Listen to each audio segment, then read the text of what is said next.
श्रीमद् भगवत गीता यथारूप अध्याय 15 पुरुषोत्तम योग श्लोक संख्या 15.3-4 न रूपम अस्य इहि तथा उपलभ्यते नान्ता न च आदि न च संप्रतिष्ठा अश्वत्थम एनं सुविरूढ़ मूलम असंग शस्त्रेण दृढ़ेन चित्वा तथा पदम तत् परिमार्गितव्यम यस्मिन् गता न निवर्तन्ति भूया तम एव च आदम पुरुषं प्रपद्ये यथा प्रवृत्ति प्रसृता पुराणी। भावार्थ, इस वृक्ष के वास्तविक स्वरूप का अनुभव इस जगत में नहीं किया जा सकता। कोई भी नहीं समझ सकता कि इसका आदि कहाँ है, अंत कहाँ है या इसका आधार कहाँ है। लेकिन मनुष्य को चाहिए कि इस दृढ़ मूल वाले वृक्ष को विरक्ति के शस्त्र से काट गिराए। तत्पश्चात उसे ऐसे स्थान की खोज करनी चाहिए जहाँ जाकर लौटना न पड़े और जहाँ उस भगवान की शरण ग्रहण कर ली जाए जिससे अनादिकाल से प्रत्येक वस्तु का सूत्रपात तथा विस्तार होता आया है। तात्पर्य, अब यह स्पष्ट कह दिया गया है कि इस अस्वस्थ वृक्ष के वास्तविक स्वरूप को इस भौतिक जगत में नहीं समझा जा सकता, चूँकि इसकी जड़ें ऊपर की ओर हैं। अतः वास्तविक वृक्ष का विस्तार विरुद्ध दिशा में होता है।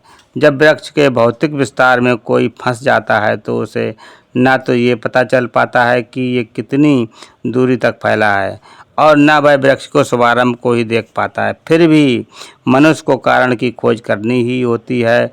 मैं आमुक्त पिता का पुत्र हूँ जो अमुक का पुत्र है आदि इस प्रकार अनुसंधान करने से मनुष्य को ब्रह्मा प्राप्त होते हैं जिन्हें गर्भोदय कसाई विष्णु से उत्पन्न किया। इस प्रकार अंततः भगवान तक पहुंचा जा सकता है जहां सारी गवेषणा का अंत हो जाता है। मनुष्य को इस वृक्ष के उद्गम परमेश्वर की खोज ऐसे व्यक्तियों की संगति द्वारा करनी होती है जिन्हें उसे परमेश्वर का ज्ञान प्राप्त है। इस प्रकार ज्ञान से मनुष्य धीरे धीरे वास्तविकता के इस छद प्रतिबिंब से विलग हो जाता है और संबंध विच्छेद होने पर वह वास्तव में मूल वृक्ष में स्थित हो जाता है। इस प्रसंग में असंग शब्द अत्यंत महत्वपूर्ण है क्योंकि विषय भोग की आसक्ति तथा भौतिक प्रकृति पर प्रभुता अत्यंत प्रबल होती है। अतएव प्रामाणिक शास्त्रों पर आधारित आत्मज्ञान की विवेचना द्वारा व्यक्ति सीखनी चाहिए और ज्ञानी पुरुषों से श्रवण करना चाहिए। भक्तों की संगति में रहकर ऐसे विवेचना से भगवान की प्राप्ति होती है। तब सर्वप्रथम जो करणीय है वह भगवान की शरण ग्रहण करता।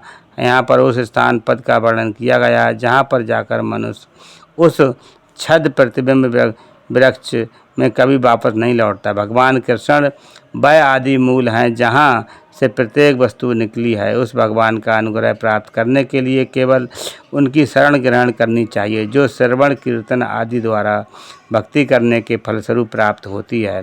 वे ही भौतिक जगत के विस्तार के कारण हैं। इसकी व्याख्या पहले ही स्वयं भगवान ने की है।